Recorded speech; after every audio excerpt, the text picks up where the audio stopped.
This conference will now be recorded. All right, ready to go. It's my pleasure to introduce our primary guest today, the Executive Director of the Georgia High School, GHSA, and he comes with a vast experience in being principal of 3 different high school systems. I think all 3 of them play a pretty high notch of level of football. I know Northside and Charlton does for sure. So he knows the importance of high school football in the communities. He's been in some of the smaller towns, so he understands what local radio stations mean.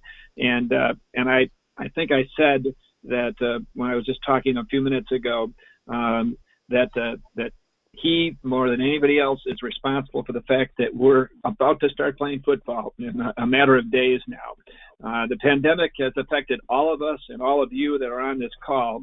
And I would like Robin to maybe start out by just saying some of the key decisions that had to be made and some of the help he got in making those decisions so that we're in a position where over 350 high schools will be playing football this weekend. And Robin, that's something you should be quite proud of, and just want to hear a little bit of the how we got from that point to this point. Okay. And, I'll start with something that you mentioned that I don't talk about often, and because it's just in this climate that we're in,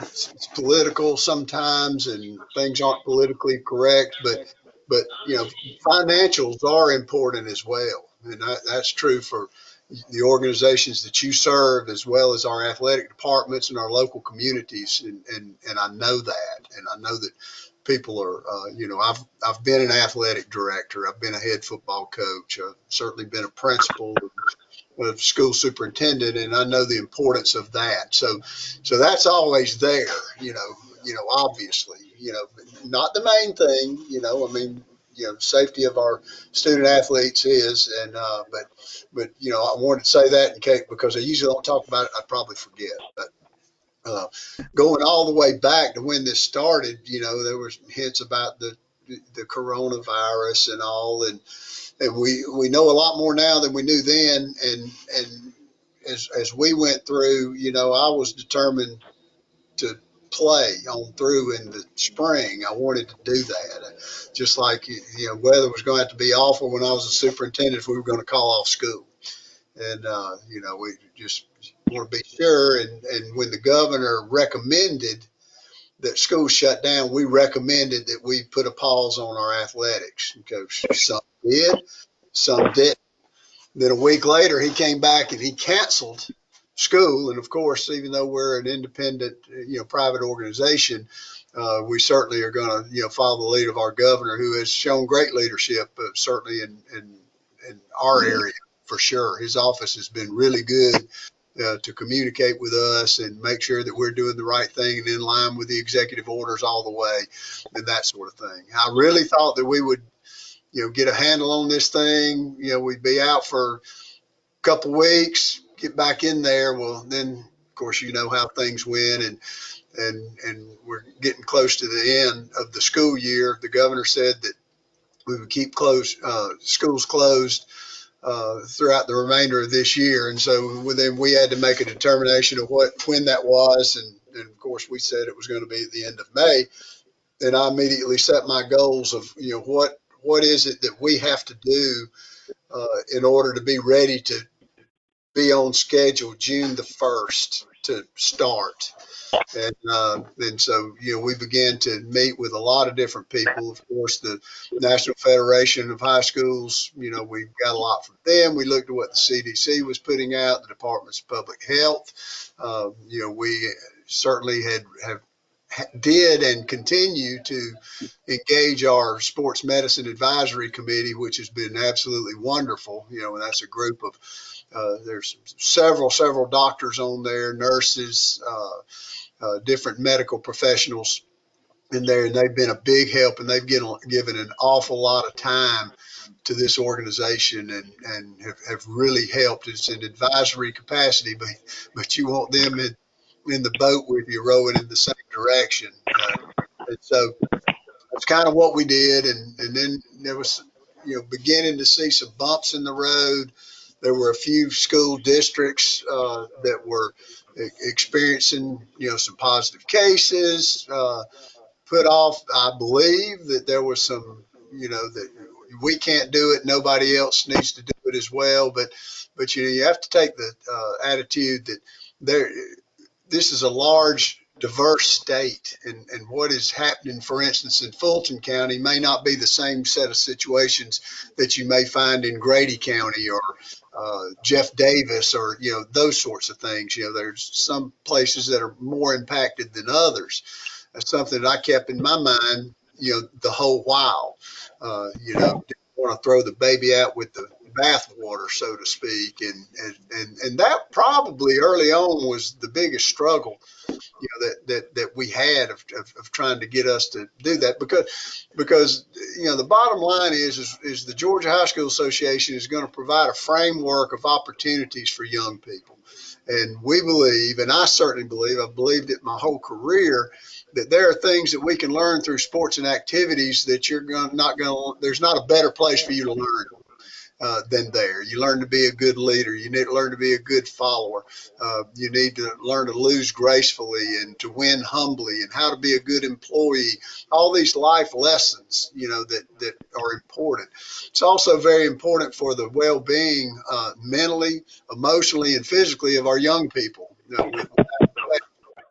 And so, it's for those reasons, and then you throw in the fact that the majority of our programs uh, depend on a football season, for instance. Let's be realistic that that provides a lot of opportunities for our young women and for our so-called minor sports and all that, which are just as important as football.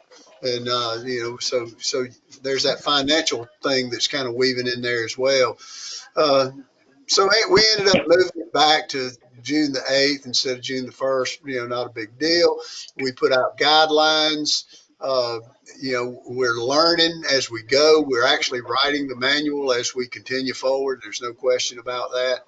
And and we've always been well within the executive order of the governor. As a matter of fact, when we started this, we were more restrictive than we had to be. But we wanted to do that because our kids have been sitting at home deconditioning for 2.5, 3 months. And so to be able to come in there and not do sport specific things and focus on conditioning would be the safest thing for our kids, at that particular time. And then as time went on, we added things back in. We started using balls. And at that time, we were scared to death. We didn't know what to do, and we didn't really understand, everything. And we still don't understand everything, but we're getting better and better. And then, of course, we get ready and we start practicing, and the board of trustees decides to move the football season back 2 weeks. I'm much on record of, I was for staying with our regular calendar, at that time, but there were several systems that had shut down totally because we didn't have a full handle on the infectious disease plans. We had some that were already early on working on contact tracing and those sorts of things. And if a student tested positive, that didn't mean that everybody went home in quarantine. It just meant that small group did. But we had others that would have somebody test or a couple of kids test positive. They'd send the whole bunch home and they quarantine for 2 weeks. And for some of our larger districts, for instance, in our mind, it became a safety issue that were we going to be in physical shape in order to start the season on time. And so it was a small minority of our association, but still significant enough to where that happened. And we decided to move the entire season back 2 weeks, which put us playing the finals. It was either, maybe it was the semifinals on Christmas, which we didn't want to do that. So we're playing the finals on the 28th, 29th, and the 30th. And we know that going forward, there's going to be some bumps in the road. There could be, we've already had some schools that have pulled out of game or two. We have some schools that have decided that they were not going to play the first 2 weeks or the first week. There's a whole lot of different ones. There's been 4 or 5 that said they were not going to do fall sports at all.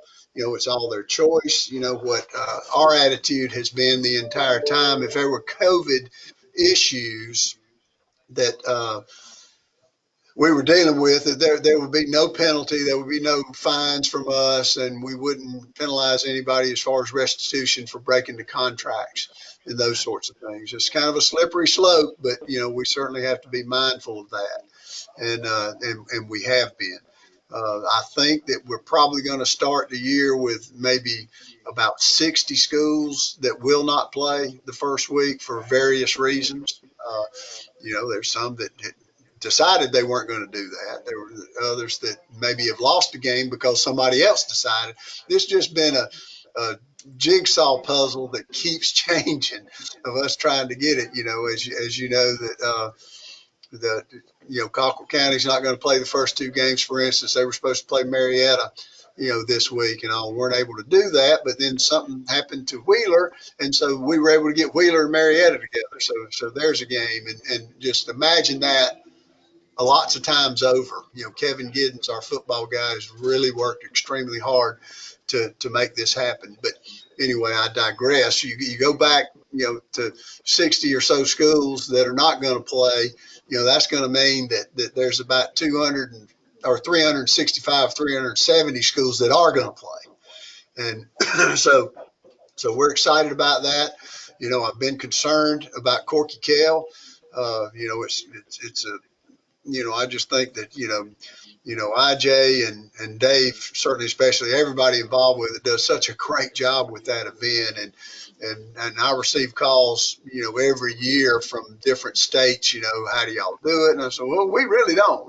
It's a regular season game, and these guys put it together, and it's just grown over the last 30 years, and it's just the premier event.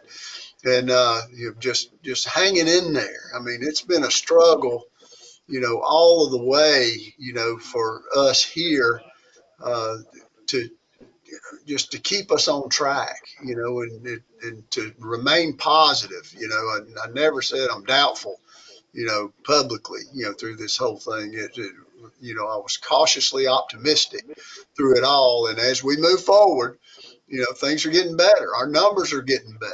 I think it's proven that we were right all along.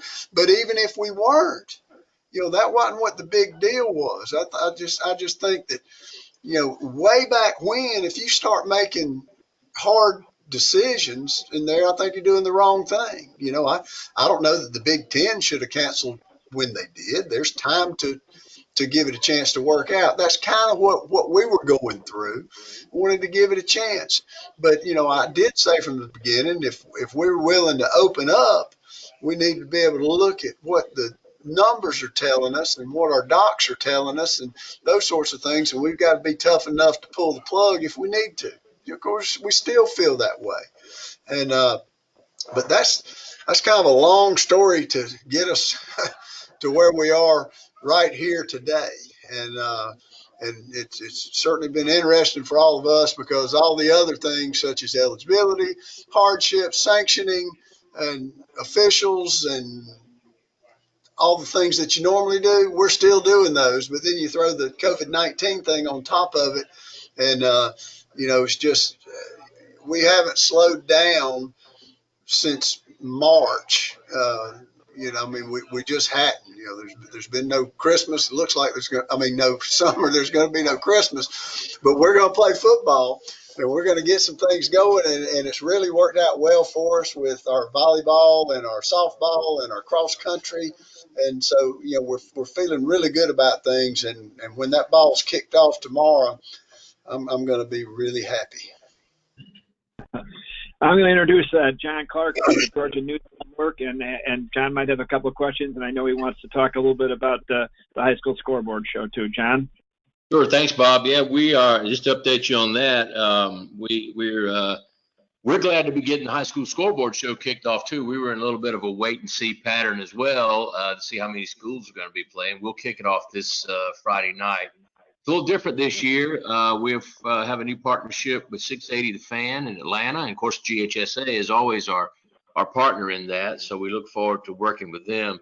It is bittersweet, however, because our longtime host and dear friend Tommy Palmer has had to retire. As many of you know, Tommy is battling a very serious illness. So please keep him in your thoughts and prayers. So we will miss working with him this year, but he'll be in our thoughts certainly. Dr. Hines, having said that, I talked to a lot of local broadcasters, radio, about their high school football work, and I know that's very important. And almost every radio station in Georgia carries a local game. So talk about the relationship between the GHSA and those local broadcasters, and how important that is not only to you guys but also to the local schools. Well, it's extremely important. I mean, I don't have a whole lot of memories about high school football going way back where the media and the radio was not part of it.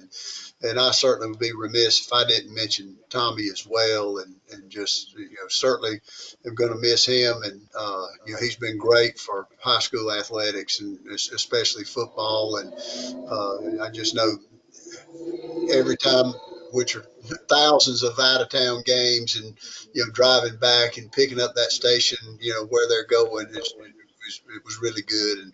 And so looking forward to the future as well. It's gonna be there. But no, I don't think that high school football is the same without the local stations that are broadcasting those games. And there's maybe some on this call, that, after the game is over and they start to, I'll call in sometime, to talk about, what I just saw, and just excited. It just adds to everything that we're trying to do. And we're glad to be a part of that as well. And of course, anything that we can do, and for, Alan Sharp, our marketing guy, and all is, always stands ready to jump in there and help us as well. So looking forward to a great year. Yeah, and I think probably this year hopefully we're even more important because people probably will be staying at home and tuning in their local radio. Touch a little bit on the GHSA's role in the regular season games versus the playoffs. I know, much of that's up to the local schools. So talk about that. There's some confusion in that sometimes because then you run the championship game. So talk about that. Yeah. Simply put, is the schools own the regular season and GHSA owns the playoffs. But when we talk about GHSA on the playoffs, let me be clear, the GHSA gets 12% of what comes in at that time, and the rest is expenses and split among the schools. So just want to be sure where that's concerned. But when you go to a home game during the regular season, you are doing, the local district, the home team are the ones that are responsible for that. When you get into the playoffs, then it becomes us, and that's when you have the contracts and all, and work with our guy Steve Figueroa, who does a great job with that. That's how that works. And then when we get into the playoff scenarios and the venues and all, then we're in charge of those things and making sure that we're doing things appropriately because we have contracts and those sorts of things. We have to make sure that we're doing the right thing with as well. What about the state championships? I know you had to push those back because everything got pushed back. Obviously, when are those going to be played? And assuming we don't have any setbacks, when are those going to be played, and what's the plan concerning those? Okay, for the rest of this call, you can't say anything about setbacks. There's going to be none. Sorry, first choice of words. My apologies. We're moving. This train is leaving the station tomorrow at about 5:30, I think. Yeah, I hear you. And so we're going to get going, and when we're not going to slow it down. We're just going to adjust if we have to. But the championships are going to be at Georgia State at the 28th, 29th, and 30th of December. So any of you that are so compelled to do so, feel free to begin to pray now for good weather. my record has not been really good for weather yet. So. Yeah. Well, we look forward to Georgia State again this year. They did a great job last year, and They I've really heard good. high compliments on them for sure. And they work good with all of you guys too. Yeah, they did. Yeah, And, they made it very easy for us. Yeah. they aim to please, and that it's been a great partnership. And I can't say enough about Charlie Cobb and Patrick Hatcher. Who's his guy that takes care of facilities and all that. I mean, those guys are first class, and they do a good job. So we're looking forward to that. Great, great. Well, Bob, I'll turn it back over to you if you have further questions, or I don't know if you want to open it up to questions from everybody else, but I'll do the handoff, no pun intended, to you. I assume IJ is on the call, and I know IJ has been working very closely. IJ Rosenberg is the marketing director for the Corky Kell, and they're about to they are going to play 9 games in 4 days from 9 different venues. And that means that CBS 46, that's the TV station, is going to be broadcasting with 9 different crews, or putting 9 separate game crews together to broadcast these games. And it's been and all with the uncertainty as to whether it was going to happen or not. So, IJ, I hope you're on the call and can add a couple things. I am. Maybe ask GHSA.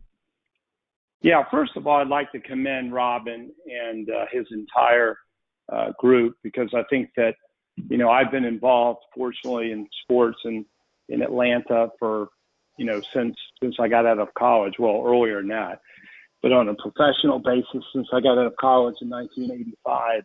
And I don't know that I've ever experienced anything like all of us are experiencing right now. And I think that Robin's aggressiveness, along with his offices, very organized.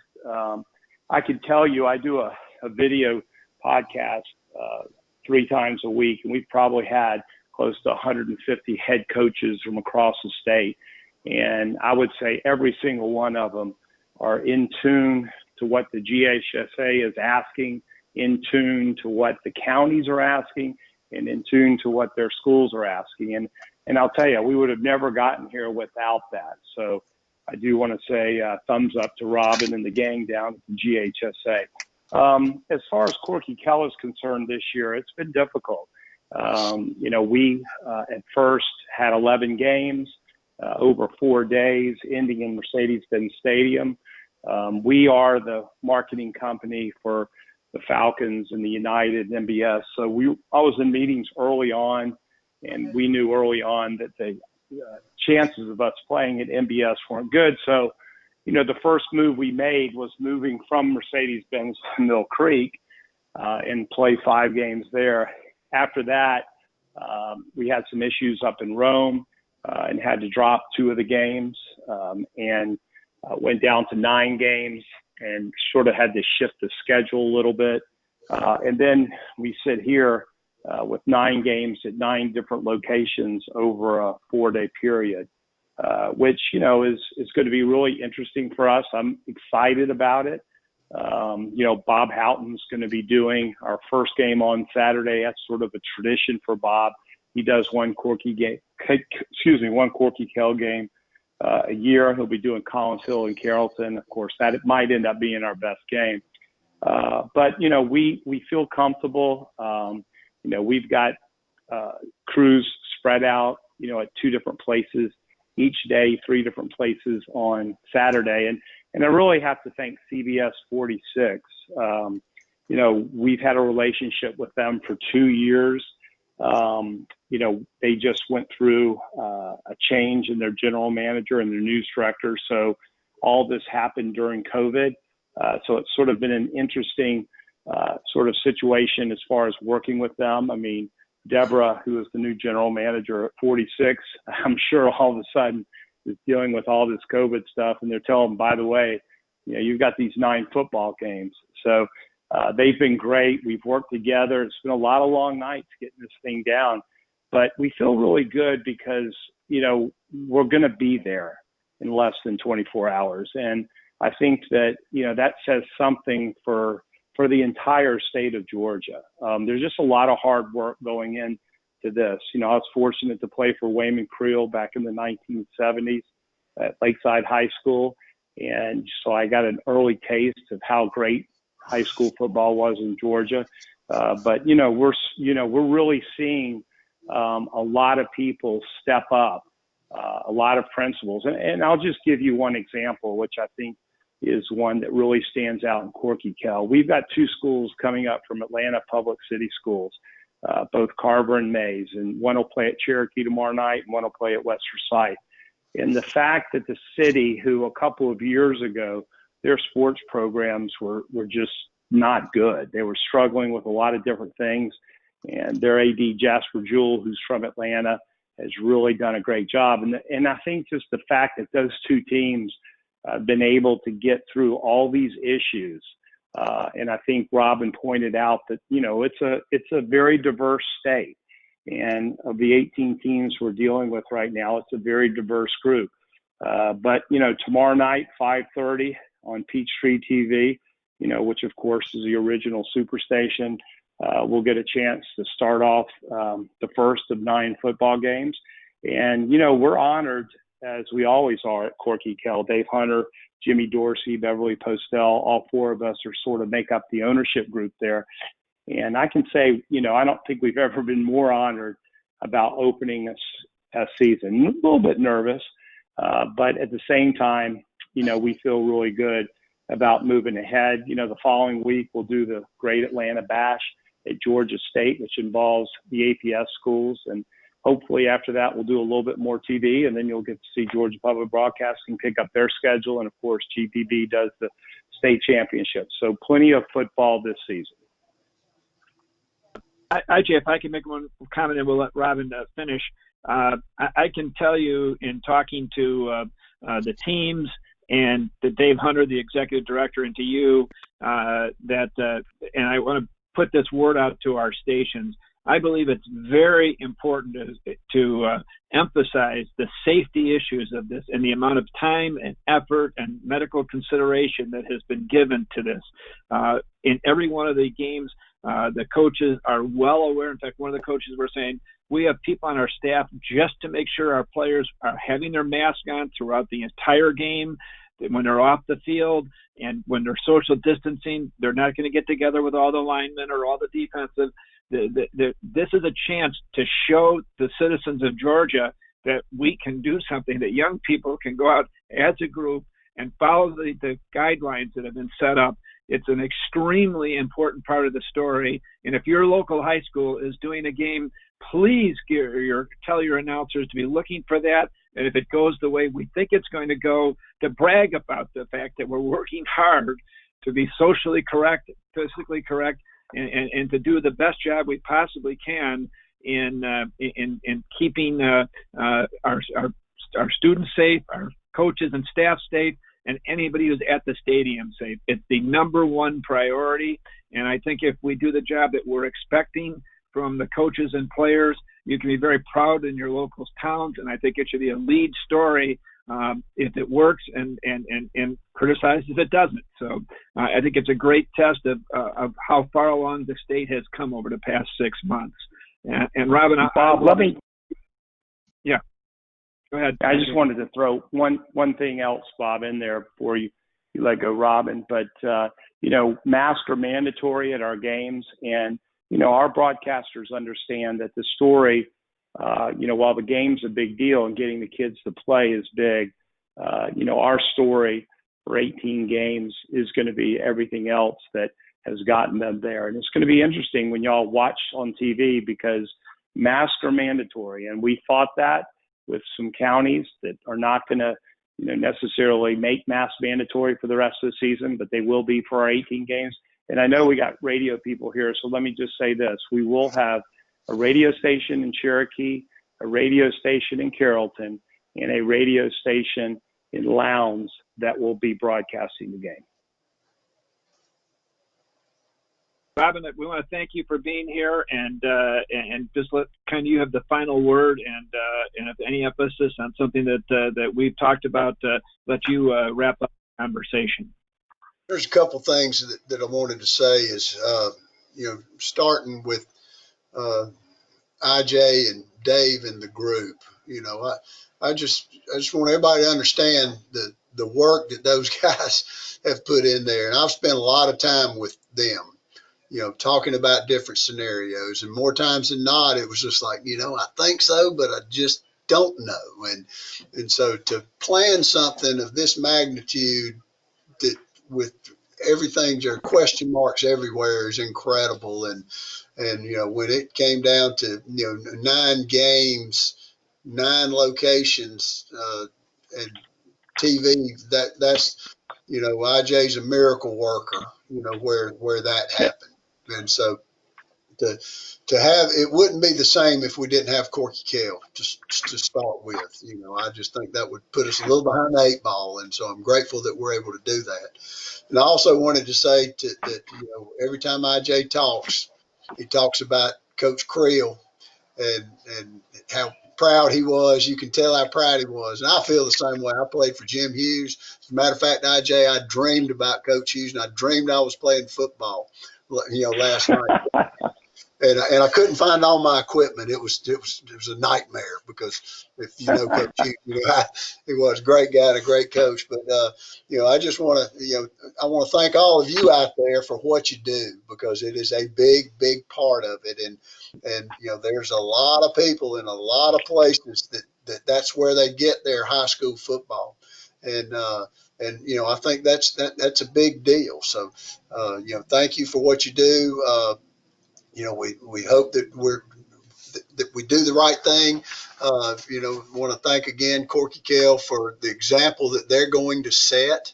As far as the masks and safety, and probably they gave up a few dollars for the way that they're doing things. And I think that needs to be mentioned as well, and that's something that I appreciate, because, we have different, like we talked about, the local communities, those school boards, superintendents, and their departments of health, they kind of need to make that decision, about how they do things. I don't think it's our place to sweep with a broad brush and everything, but to start the year off this way, being as careful as we possibly can, through the Corky Kell, and it can set an example for the rest of our teams as we move forward, because this is a big deal, and we really need to make it work.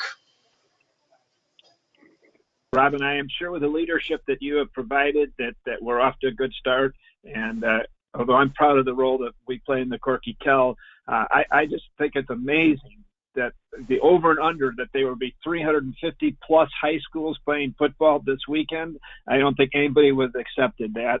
I can say as a Big Ten alum, I'm a little embarrassed for my conference and my school, but I think you guys are proving that it can be done, and it can be done correctly. And I think you made it clear that if there's a problem, this is not written on tablets that we're going to do.